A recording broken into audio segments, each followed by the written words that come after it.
Fala aí galera, beleza? Sejam bem-vindos a mais um vídeo do nosso canal. O vídeo de hoje, vamos trocar uma ideia sobre o Knip e o Kinea High Yield, né? Fazer aí o combo qualificado da Kinea. Então começando pelo Knip, como sempre, maior fundo da bolsa, quase 8 bi, 70 mil cotistas, pagou 80 centavinhos, a gente vai entender por que teve essa queda na distribuição. Taxa média IPCA mais 7,45, considerando o VP atual do fundo, que está na casa de R$ 99,00. E a liquidez, como sempre, muito boa. O fundo está muito bem alocado, está com uma pequena alavancagem aí na casa de 7,5%. É o que a Kinea mantém mesmo, eles estão rodando esses fundos dela com uma alavancagem de no máximo uns 10%, quando muito 12%, mas já deu para ver, né, que o fundo sempre está com uma alavancagemzinha e tudo. Já virou algo, digamos, característico. O fundo pagou 80 cents e ele gerou 86 no mês. E aí segurou um pouquinho. Por que ele está segurando? Para fazer reservas. A reserva hoje está em 82 centavos. E por que o Knip está fazendo tanta reserva assim? Por causa da possível deflação de junho. No dia que eu estou gravando ainda não saiu, mas muito provavelmente é possível deflação. E aí ele montou uma reserva bem vultosa, que vai ajudar esse fundo a manter esse patamar de distribuição sem maiores problemas.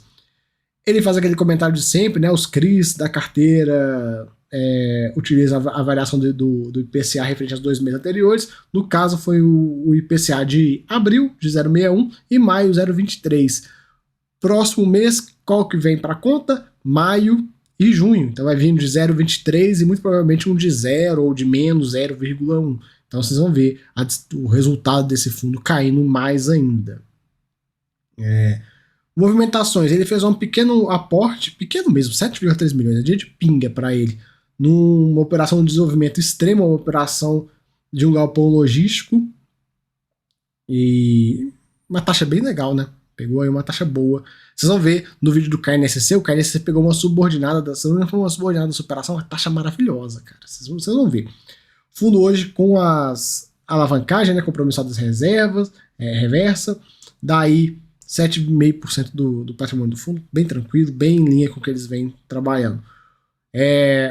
O fundo hoje 105% alocado em IPCA mais 7,48 e vários setores aqui que ele se distribui investindo. Lembrando que esse fundo é uma pegada mais high grade, mais tranquilona e tal, mais defensivão, mais zagueirão de carteira. A liquidez é muito boa, tem nem o que falar, quase 10 milhões por dia.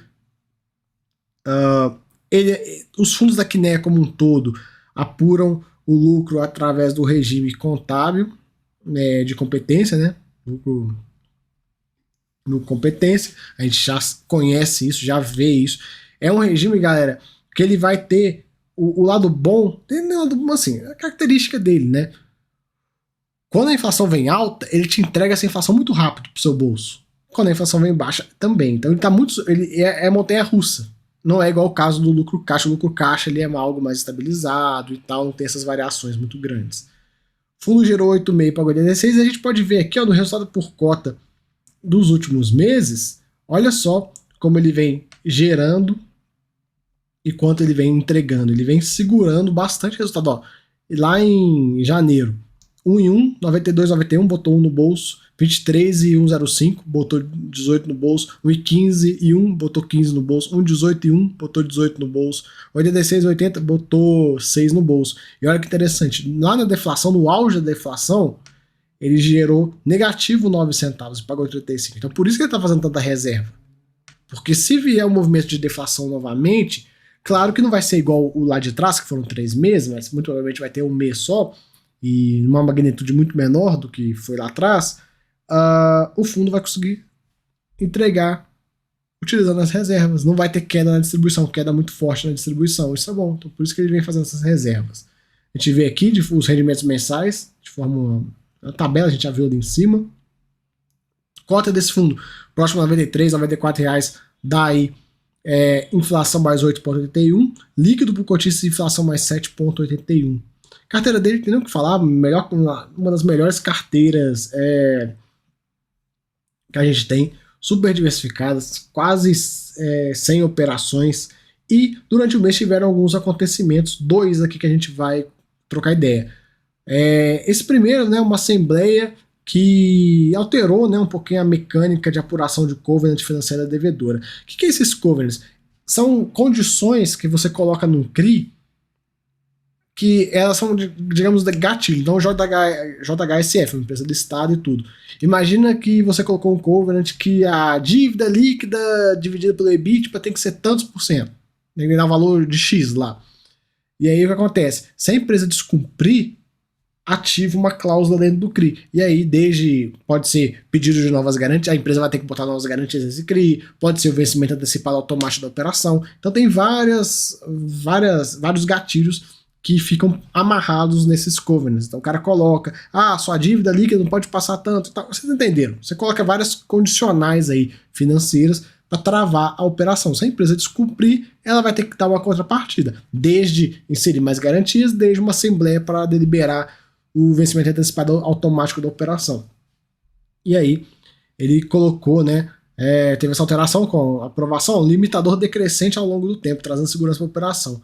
O devedor, então, é aquela coisa, vamos imaginar, dívida líquida de EBITDA hoje é 3 vezes o covenant, daqui a algum tempo vai ser 2, daqui a algum tempo vai ser uma vez, então a empresa vai ter que ir se adequando. E aí ele coloca, o devedor do CRI mantém métricas financeiras adequadas e a operação permanece saudável, com razão de garantias elevadas. E no Elbor também teve uma assembleia para deliberar uma antecipação do fluxo de pagamentos e amortização do CRI, que passará a ser amortizado integralmente durante o exercício de 23, e foi concedido um waiver para descumprimento de um covenant financeiro. É o que eu acabei de falar. Vocês descumpriram, a dívida líquida EBITDA passou do valor X, ok, a gente vai ter que trabalhar nisso aqui, como é que nós vamos resolver essa situação? E aí sentaram, né, para resolver. No caso, eles ativaram esse ponto do CRI ser amortizado integralmente. Então é aquela coisa, antes, vamos imaginar, a Elbor constrói prédio, né? Você tem lá o prédio, o que ele gera de recebíveis pagava o CRI e o saldo excedente voltava para a Elbor. Agora não, o que gerar vai para pagar o CRI. E aí você tem um movimento de pagamento do CRI de forma muito mais rápida do que estava previsto. É uma maneira de você se livrar da operação de forma mais rápida e não se incomodar. Então é isso que fizeram. E, cara, até que no lucro competência não muda tanto, mas no lucro caixa, movimento como esse aqui destrava a inflação acruada toda rapidamente, é mó bom pra quando acontece em fundo no lucro caixa. No competência não muda tanta coisa assim. Mas é bom, mas é uma coisa boa porque o dinheiro vem para a mão do fundo e aí o fundo vai lá e usa esse dinheiro para comprar outras operações. Então, basicamente, isso que a gente vai falar do KNIP é só uma descrição das operações, né, por setor. Não vou perder muito tempo aqui não, porque é só pra gente dar uma corrida. Aí você consegue ver tudo que ele tem e tal, os shopping centers e tudo mais. E é isso. Falando já do high yield aqui rapidamente, é um fundo de 2 bi, patrimonial 102, a cota 99. A cota desse fundo, depois da deflação, recuperou rapidamente. 14 mil cotistas, uma base bem pequena, pagou 1,05 e ele é um fundo de indexador misto e vai permanecer assim, galera. Eles estavam com aquele projeto de fazer o Kinea Unique e utilizando os CRIs CDI desse fundo, mas não, vai manter, vai continuar CDI aqui. Eles não vão tirar de dentro do Kinea High Yield. Então ele continua sendo um fundo de indexador misto. O que eu acho disso? Eu acho bom, não acho ruim não, porque dá mais liberdade pro gestor trabalhar e tal. Às vezes, imagina, você tem lá um fundo, não, aqui vai ser só em PCA. Aí aparece uma operação CDI maravilhosa, ela acaba indo pro Kinea Unique. Aí você, como cotista desse fundo, não vai ter acesso a essa operação. E aí fica ruim. Mas é só eu comprar o Kinea Unique. Ok, pois bem, você compra o Kinea Unique. Mas tendo essa flexibilidade, você não precisa fazer isso. Às vezes você já tá lá cheio de fundo da Kinea, não tem espaço para mais um. E aí você tá num fundo de indexador misto, ele pode aproveitar as oportunidades. Eu prefiro, eu gosto mais de fundo de indexador misto, viu, galera? É assim, preferência minha. O fundo hoje também muito bem alocado, com a pequena alavancagem também. Pequena alavancagem, nada muito absurdo, 6% de alavancagem, bem tranquilo. Carteira IPCA, 84% do fundo. IPCA mais 10,33, muito boa a taxa. E a carteira CDI, 20% do fundo, marcado aí a CDI mais 5,1, também é uma taxa muito boa. Ele pagou 1,05, gerou 1,16, ele botou aí 11 cents no bolso. e a reserva acumulada está em 75 cents. O raciocínio aqui é o mesmo do KNIP, é o mesmo movimento, é exatamente a mesma coisa que ele está fazendo. Aqui, a taxa, que já foi em 1,60, hoje está em 40, baixou um pouquinho, eu espero que baixe mais ainda, né? Ainda está muito absurdamente cara, tem que baixar aí para uns 1,20 para entrar no padrão de taxa cara da indústria, né? Então eu espero que a KNE consiga reduzir isso aqui em um momento posterior. O mesmo comentário a respeito da inflação, que eu não vou ler ele de novo, e durante o mês ele comprou 2 operações, 30 milhões de reais, dinheiro de pinga também, 2 da Creditas, uma série sênior e uma mezanino, a série sênior IPCA mais 10,5, a série mezanino IPCA mais 14, a taxa muito boa. E galera, eu vou nem falar muito dessa operação da Creditas, porque tem o fundo deles, né, o que nem Acreditas, onde a gente explica toda essa tese desses CRIs da Creditas. Então, pra gente não perder tempo aqui, quem quiser, puxa os vídeos do KCRE11, que vocês vão entender como é que funciona esses CRIs da Creditas e tal, e vão ficar mais entendidos do assunto. Lembrando, não é nenhum tipo de desova da Creditas aqui não, viu galera? Porque olha só, Creditas sênior, Creditas mezanino.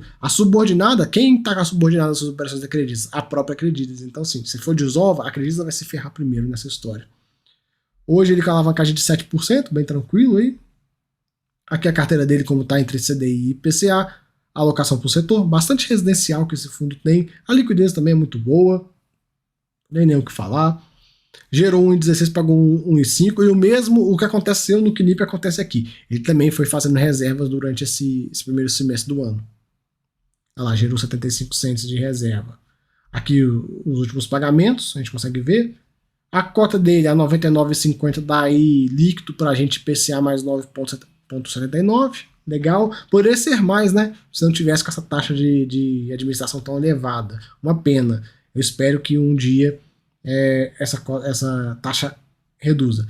E a carteira do fundo também super diversificada, maior posição 5,4% da carteira. A KNE sabe fazer fundo de papel, né? Os caras manjam como é que faz fundo de papel. Não tem concentrações, não tem dor de cabeça. Isso é muito bom.